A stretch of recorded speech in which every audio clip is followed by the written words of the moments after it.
Hello everyone, welcome to another episode of today's GK. Let's begin with previous day's practice question. Question was, in the context of the space sector, Lucy mission was launched by which of the following?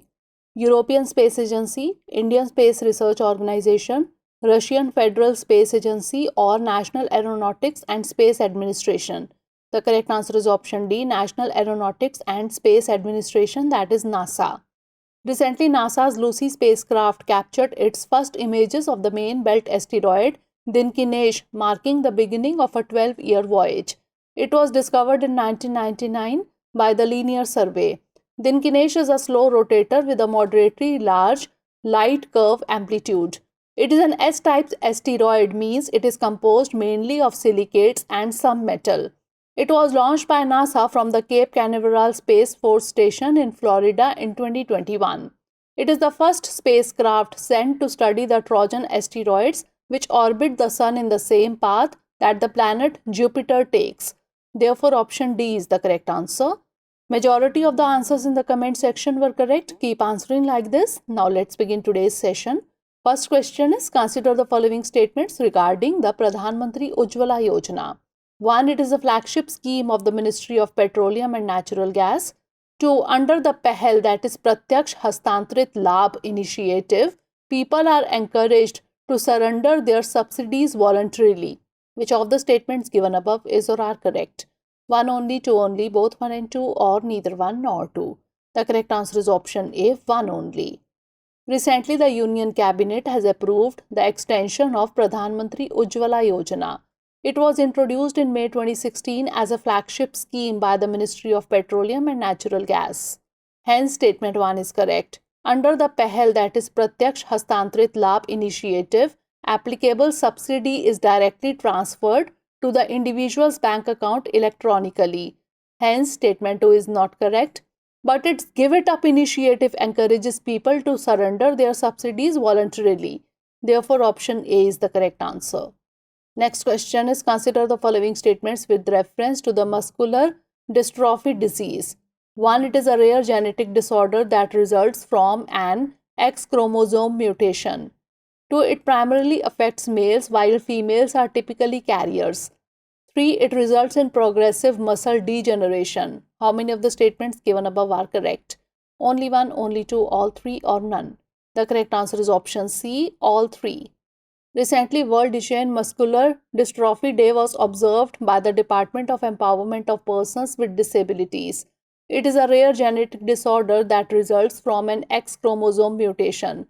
Hence, statement 1 is correct. It primarily affects males while females are typically carriers. Hence, statement 2 is correct.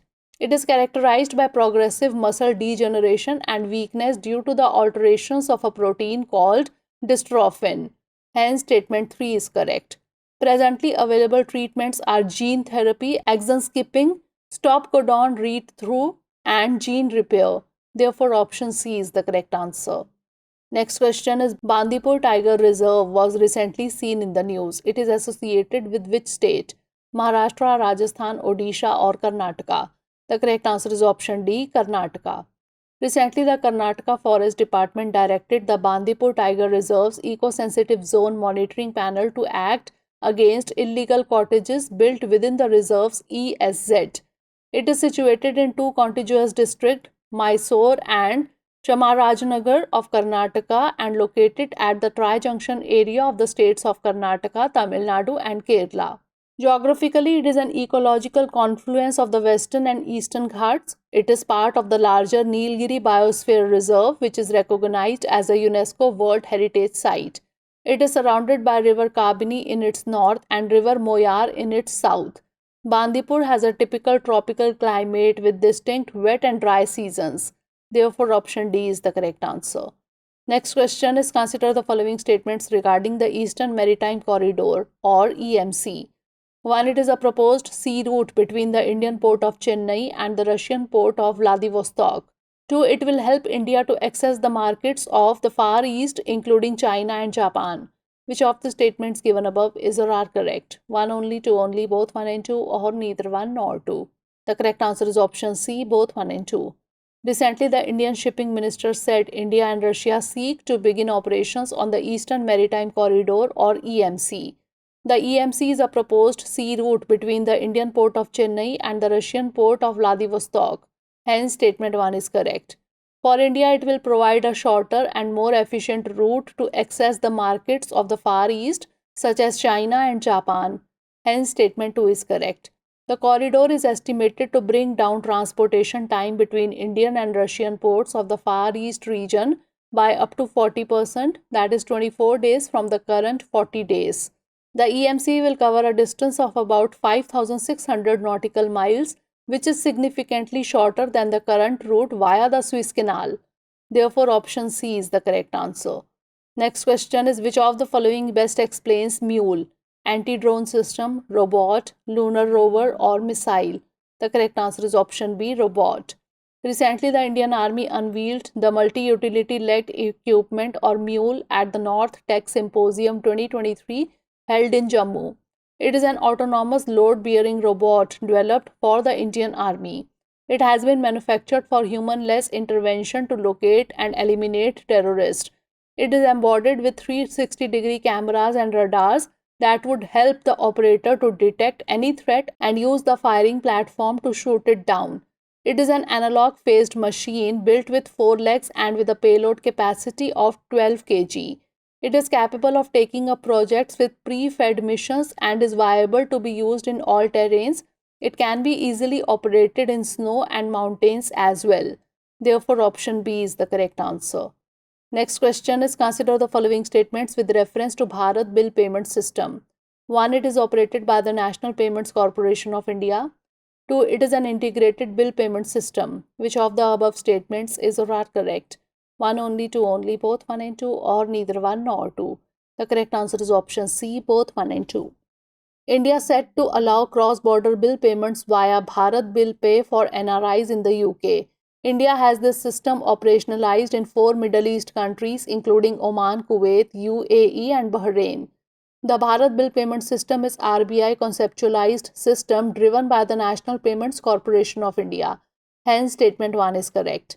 It acts as a one-stop integrated ecosystem for the payment of all bills with an interoperable and accessible framework. Hence, statement 2 is correct. India is giving a glimpse of its digital payments architecture through a unified payments interface and e-rupee or central bank digital currency to the delegates here at Delhi during the ongoing G20 Leaders Summit. Therefore, option C is the correct answer. Next question is, with reference to making state legislators paperless, the National e-Vidhan application or NeVA will be implemented by which of the following ministries of the Government of India? Ministry of Environment, Forest and Climate Change, Ministry of Renewable Energy, Ministry of Science and Technology, or Ministry of Parliamentary Affairs? The correct answer is option D, Ministry of Parliamentary Affairs. Recently, the President of India inaugurated the National e-Vidhan application or NeVA for the Gujarat Legislative Assembly. It is a mission mode project under the Digital India program. The primary objective of NeVA is to make the functioning of state legislators paperless. The Ministry of Parliamentary Affairs is the nodal ministry for its implementation in all the states and UTs with legislators. Nagaland was the first state to adopt NeVA. Therefore, option D is the correct answer. Next question is, with reference to skill development, the Skill India Digital, that is SID, is associated with which of the following ministries of the Government of India? Ministry of Environment, Forest and Climate Change, Ministry of Skill Development and Entrepreneurship, Ministry of Earth Sciences, or Ministry of Science and Technology? The correct answer is option B, Ministry of Skill Development and Entrepreneurship. Recently, the Union Minister of Education and Skill Development and Entrepreneurship has launched Skill India Digital. It is a comprehensive digital platform designed to transform the skills, education, employment, and entrepreneurship landscape of India. It offers industry-relevant skill courses, job opportunities, and entrepreneurship support. It is also recognized as the digital public infrastructure for skilling, education, employment, and entrepreneurship in India. Therefore, option B is the correct answer. Next question is, consider the following statements regarding the cirrus clouds. 1. They are delicate, feathery clouds that are made mostly of ice crystals. 2. They are often associated with overcast or cloudy weather conditions. Which of the statements given above is or are correct? 1 only, 2 only, both 1 and 2, or neither 1 nor 2? The correct answer is option A, 1 only. Recently, a new study has found a significant statistical correlation between thunderstorms occurring around the world and the formation of wispy cirrus clouds, which might increase global warming. Cirrus clouds are delicate, feathery clouds that are made mostly of ice crystals. Hence, statement 1 is correct. Cirrus clouds are not associated with overcast or cloudy weather conditions. Hence, statement 2 is not correct. Typically found at heights greater than 20,000 feet, that is 6,000 meters, cirrus clouds are composed of ice crystals that originate from the freezing of supercooled water droplets. They are thin and wispy in appearance, often appearing as delicate, high-altitude filaments or strands. Therefore, option A is the correct answer. Last question is, recently Operation Polo was in the news. It is related to accession of Jammu and Kashmir, accession of Hyderabad, to stop Khalistani extremists, or to stop left-wing extremism. The correct answer is option B, accession of Hyderabad. Recently, on 13 September, Operation Polo has completed its 75 years. Operation Polo was the code name of the Hyderabad police action in September 1948 by the newly independent Dominion of India against Hyderabad state. On 11 June 1947, Nizam issued a declaration to the effect that he had decided not to participate in the Constituent Assembly of either Pakistan or India. It was a military operation in which the Indian Armed Forces invaded the Nizam-ruled princely state, annexing it into the Indian Union. Therefore, option B is the correct answer.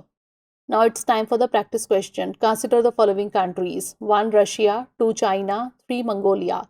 Which of the above given countries has a border with North Korea? 1 only, 2 and 3 only, 1 and 2 only, or 1, 2 and 3? Send the answer of this question in the comment section. Stay tuned for the next episode. Thanks for watching.